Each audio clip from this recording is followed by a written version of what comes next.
Hola, ¿qué tal? ¿Cómo están? Bienvenidos nuevamente al curso virtual de histología. En esta oportunidad vamos a ver el trabajo práctico correspondiente a nervioso número 1, es decir, que vamos a hablar del tejido nervioso. Vamos a comenzar. ¿Cuáles son los objetivos de este trabajo práctico?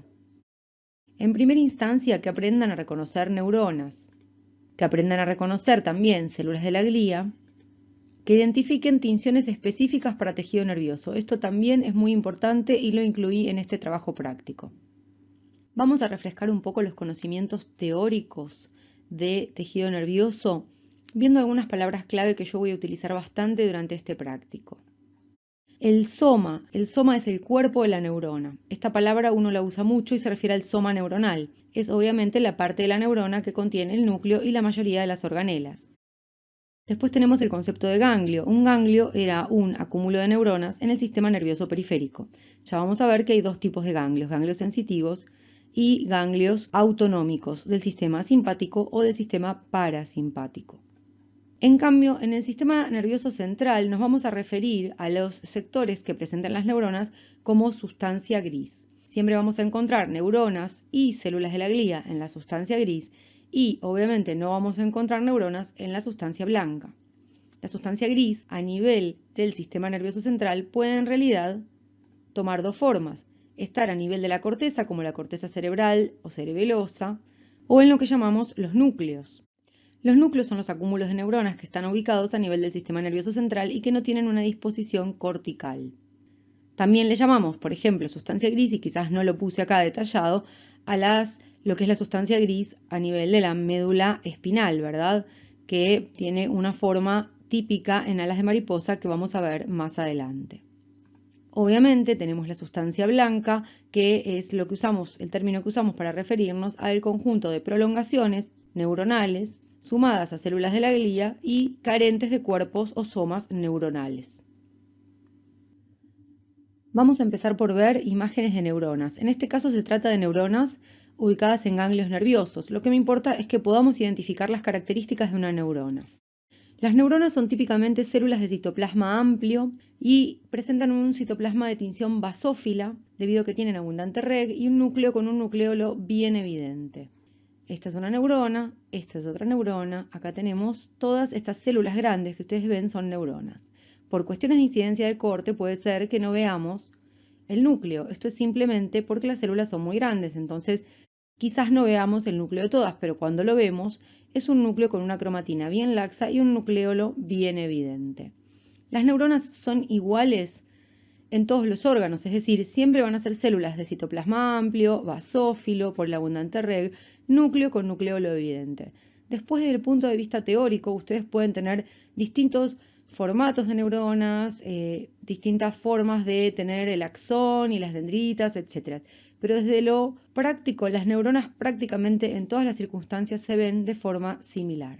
Acá tenemos otra imagen de otro ganglio nervioso, en el cual podemos observar los somas de las neuronas con su núcleo, con nucleolo bien evidente, el citoplasma basófilo.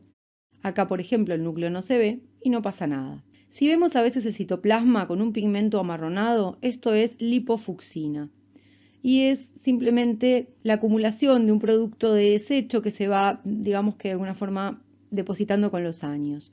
En los ganglios es algo relativamente frecuente, en otras neuronas de otras localizaciones quizás no lo sea. Pero digo, la presencia de esta sustancia pigmentada, amarronada, no tiene que asustarnos y no inhabilita el diagnóstico de una neurona. Por el contrario, en los ganglios nerviosos es muy frecuente que encontremos este pigmento lipofucsina. Otro lugar en el cual podemos identificar neuronas son los plexos mientéricos de Auerbach. En realidad podemos encontrar neuronas parasimpáticas a lo largo de todo el tubo digestivo, entre las capas musculares del tubo digestivo. Esta es una de las capas musculares del tubo digestivo y esta es la otra, y entre ambas encontramos neuronas parasimpáticas. También podemos encontrar neuronas parasimpáticas a nivel de la submucosa, se llama plexo submucoso de Meissner, y también tenemos neuronas parasimpáticas en numerosos órganos. Por ejemplo, vamos a ver en una imagen subsiguiente, a nivel del páncreas, neuronas que están inmersas en el órgano. En este caso, si vemos esto a mayor aumento, lo que vamos a observar son neuronas, en este caso toman una disposición bastante particular porque están como apretujadas entre las dos capas de músculo, pero básicamente vemos unas células grandes, algunas se les ve claramente el núcleo con el nucleolo bien evidente, y estas neuronas que están acá dispuestas forman un plexo nervioso. Son neuronas correspondientes al sistema nervioso autónomo y son de tipo parasimpático. Como les mencioné anteriormente, podemos tener neuronas a nivel de los órganos, neuronas autonómicas parasimpáticas. En este caso les traje una imagen de neuronas que están ubicadas a nivel del páncreas, entre los acinos pancreáticos. A esta altura ustedes ya vieron tejido epitelial, por lo tanto estos son acinos de tipo seroso. Y acá tenemos unas células que no tienen nada que ver con este tejido epitelial. Estas células tienen citoplasma amplio, basófilo, núcleo con cromatina laxa, nucleolo evidente. El nucleolo tiene un aspecto en ojo de lechuza y esto es justamente un ganglio intrapancreático, un acúmulo de neuronas del sistema nervioso autónomo, neuronas parasimpáticas, que están metidas adentro del tejido que corresponde al páncreas. Vamos a pasar a hablar brevemente de las células de la glía. Lo primero que les puedo decir es que son sumamente difíciles de identificar, a tal punto que me costó un montón conseguir imágenes y les traje una imagen que marcara las cosas bastante clásicas como para que tengan una imagen en la cabeza. Es muy raro que les pidan en un práctico que ustedes marquen una célula de la glía. Pero en caso de que eso suceda, me gustaría que estén cubiertos. Entonces, les cuento, las células de la glía central, es decir, las células de la glía que se ubican en el sistema nervioso central, son principalmente, con núcleos achatados, los microgliocitos, que son células fagocíticas. ¿Sí? Esta con la flecha verde es un microgliocito y tienen estos núcleos achatados. Las células que tienen núcleos ovales con cromatina laxa y nucleolo o sin nucleolo, pero las más grandes, son astrocitos y son las que más abundan. Esta imagen está tomada del brusco, así que estas células están de alguna forma chequeadas.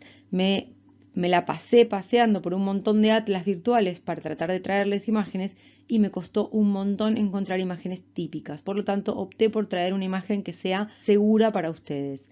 Estas son imágenes de astrocitos. Son las células más grandes que tenemos. Y con núcleos esféricos pero más hipercromáticos, más redonditos y más oscuritos, los oligodendrocitos, que son los que están marcados con las flechas rojas. También tenemos células de la glía que revisten las cavidades que tiene el sistema nervioso adentro. Estas células son las células del epéndimo o ependimocitos. Estas células tienen un cierto rasgo epitelial, si bien no son epiteliales, son células gliales. Y si las vemos a mayor aumento, perfectamente podemos ver las células una al lado de la otra, muy bien organizadas, como si fueran realmente un epitelio. Son las células ependimarias o ependimocitos que revisten las cavidades. En este caso, la cavidad que les traje para ver, porque la van a volver a ver en un preparado, es el conducto del epéndimo en la médula espinal. Las células de la glía también están ubicadas a nivel del sistema nervioso periférico y hay distintos tipos de células de la glía. Por ejemplo, tenemos las células satélites o anficitos que se relacionan con las neuronas a nivel de los ganglios nerviosos y tenemos las células de Schwann que se ubican rodeando los axones mielínicos o amielínicos, da igual, obviamente si son axones mielínicos la relación de la célula de Schwann con el axón es distinta que si son axones amielínicos, pero siempre hay células de Schwann vinculadas a los axones que transitan el sistema nervioso periférico. Acá tenemos una imagen que nos permite ver claramente las células satélite y como se ven son células pequeñitas que se disponen formando una corona alrededor de las neuronas. Y también podemos ver cómo se ven las células de Schwann en relación a los axones, en este caso traje axones que están cortados en forma oblicua. Las células de Schwann siempre sepan que son las más grandecitas con núcleos ovalados.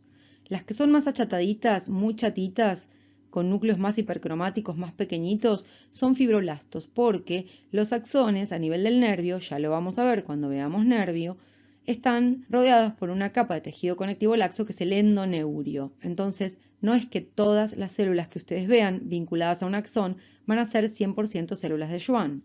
Las que son células de Schwann, repito, son células con núcleos un poquito más grandes, redondo ovales. En cambio, los fibroblastos, cuando los vean, los van a ver mucho más chatitos, achataditos. Y los dos van a estar siempre en relación a los axones en el sistema nervioso periférico. Vamos a pasar a hablar brevemente de las técnicas especiales y cómo se ven al microscopio óptico, porque la realidad es que muchos de los preparados que hay en las distintas cátedras no están con H&E.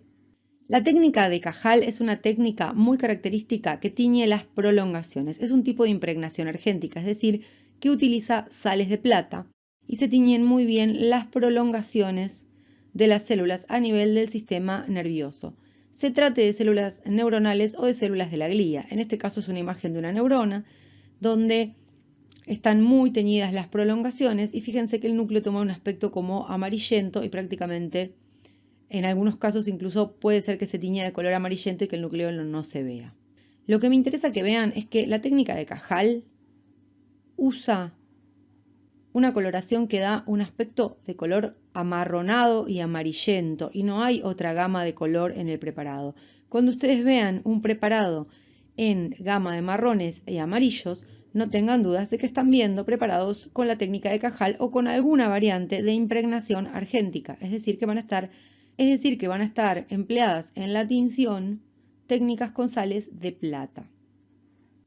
La técnica de Golgi es muy raro que haya preparados, algunas cátedras directamente no tienen preparados, pero por las dudas ténganlo presente.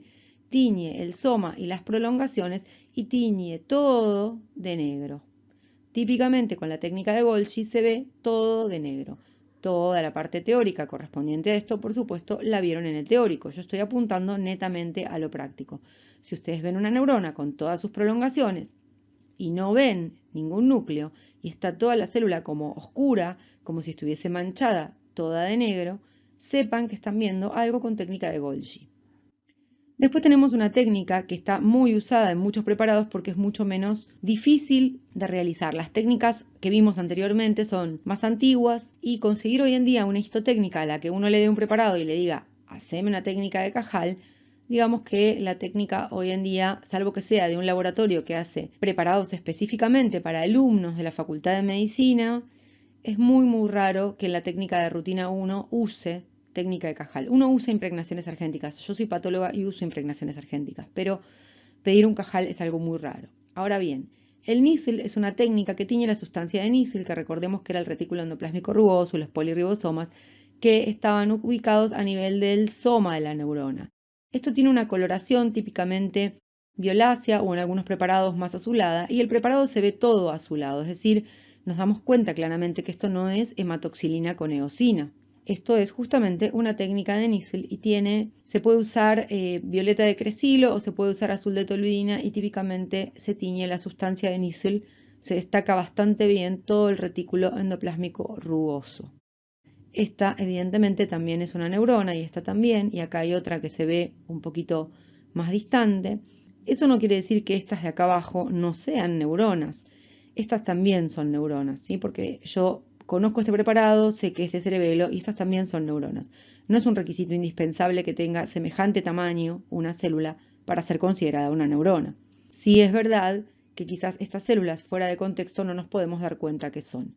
Esto fue todo por ahora, nos vemos en Nervioso 2, donde vamos a ver en detalle todos los órganos del sistema nervioso.